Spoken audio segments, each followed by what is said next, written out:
Fundamentals of Sanatana பயிற்சி பட்டறை நேரடி மற்றும் இணைய வழி வகுப்புகள் டிசம்பர் 13 முதல் 17 வரை. Admission closes on 12th December. தொடர்புக்கு 7338824242.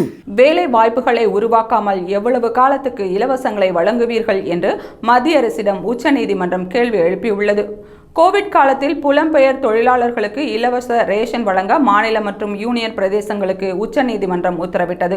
இது தொடர்பாக போர்ட்டலை உருவாக்கி அதில் அனைத்து புலம்பெயர் தொழிலாளர்களையும் பதிவு செய்து ரேஷன் கார்டு வழங்கி உணவுப் பொருட்களை விநியோகம் செய்ய நடவடிக்கை எடுக்க வேண்டும் என்று உச்சநீதிமன்றம் அறிவுறுத்தியது. இதையடுத்து மத்திய அரசு ஈஸ்ராம் போர்ட்டலை தொடங்கியது. இது தொடர்பான வழக்கை உச்சநீதிமன்றம் தாமாக முன்வந்து விசாரணை மேற்கொண்டுள்ளது. கடந்த செப்டம்பர் 2ஆம் தேதி நடைபெற்ற விசாரணையின் போது 2021 அளிக்கப்பட்ட தீர்ப்பின்படி புலம்பெயர் தொழிலாளர்களுக்கு உதவ எடுக்கப்பட்ட நடவடிக்கைகள் குறித்து அறிக்கை தாக்கல் செய்யுமாறு மத்திய அரசுக்கு உச்சநீதிமன்றம் உத்தரவிட்டது. இந்த நிலையில் உச்சநீதிமன்ற நீதிபதிகள் சூரியகாந்த், மன்மோகன் ஆகியோர் அடங்கிய அமர்வு முன்பு நேற்று முன்தினம் விசாரணை நடைபெற்றது.